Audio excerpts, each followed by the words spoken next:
You have reached Red Steele's Awesome Toy Collector Review. I'm your man, Red Steele, and today I'll be reviewing from the Masterverse Masters of the Universe Revelation King Grayskull.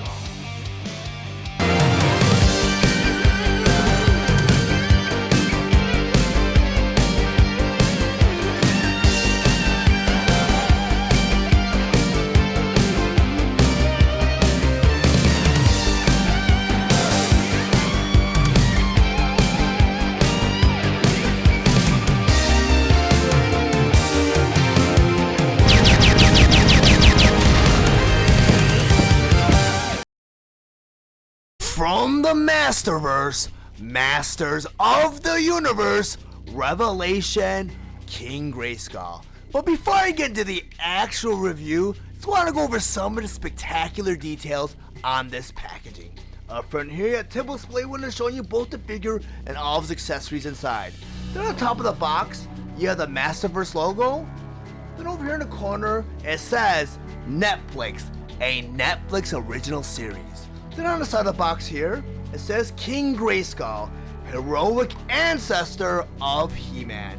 Then on the other side of the box here, you have this beautiful illustration of King Grayskull holding the power sword.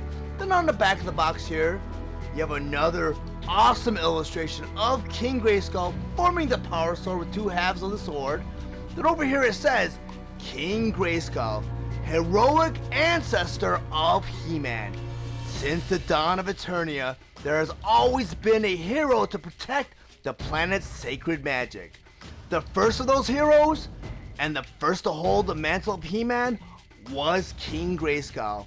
Now resting alongside the other heroes in pre-Eternia, King Grayskull holds the key for the adventurers to return to Eternia and save the magic from vanishing into oblivion. Then down here you have the cross-sell of a combination of the Target exclusive Deluxe figures, Wave 4 Masterverse figures, and Wave 2 Deluxe figures. Masterverse, Masters of the Universe, Revelation, King Grayskull.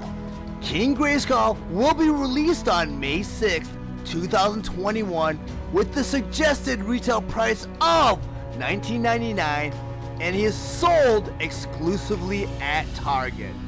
King Grayskull has 30 points of articulation, and his accessories include his two swords, his shield, a swappable head, and two swappable hands. King Grayskull stands 7 inches tall, and he is meant for fans ages 6 and up. His design is inspired by Netflix's Masters of the Universe Revelation. Now that King Grayskull on my display table, I just want to go over some of his play features and accessories, but first I want to talk about his cape because I am completely fascinated by it. And I'm going to turn him around so you guys see why. On the top of his cape, he's got like a furry simulated hood. And it's not an actual hood, but it's supposed to meant to look like one because you can't really pull it over his head because his ponytail holds it down and it's not designed to go over his head.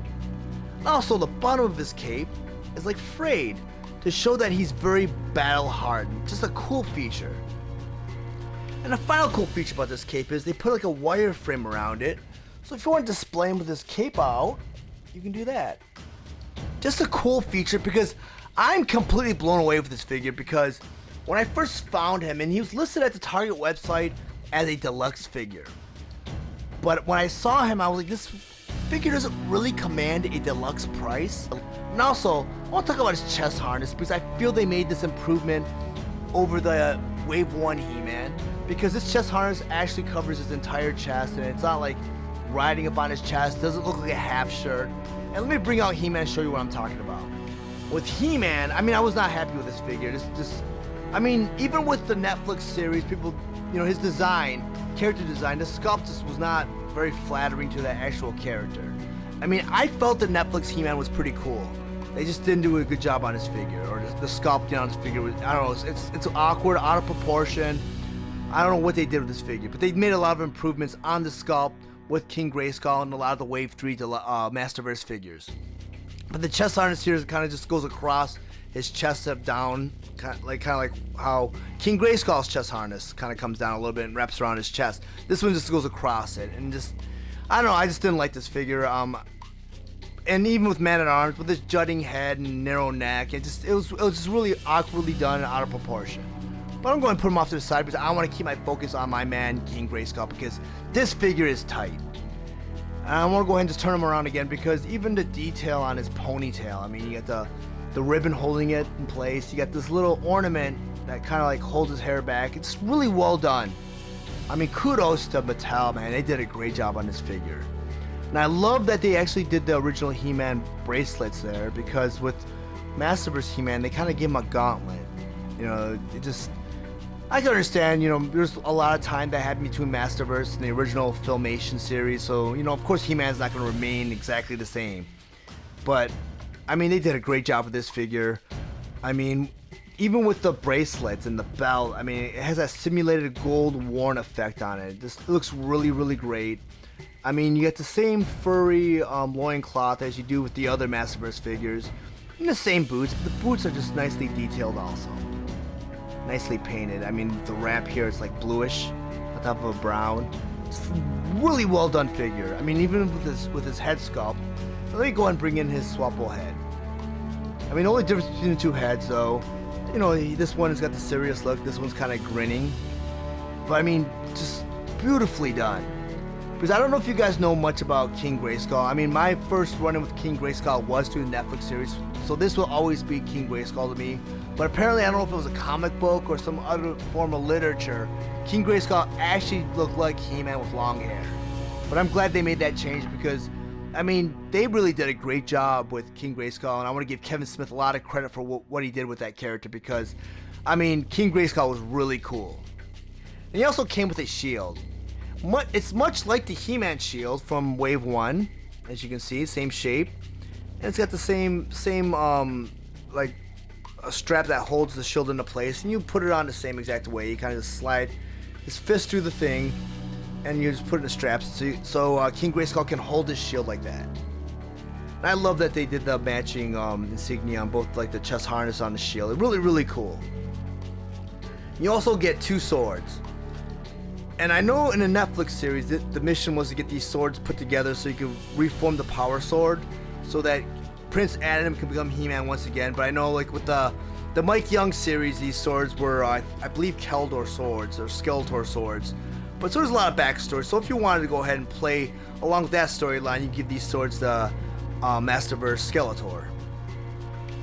I'm going to put those off to the side. And you also get the trademark Swapple hands.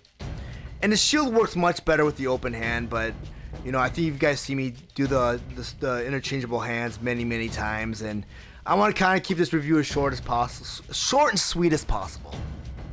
But if you guys found any of the information in this review valuable, please like and share this video. Also, if you really enjoy my content, please subscribe to my channel, and while you're there, click the bell to be notified of any future videos. I want to thank you guys for watching Rad Seal's Awesome Toy Collector Review. I'll check you guys out next time.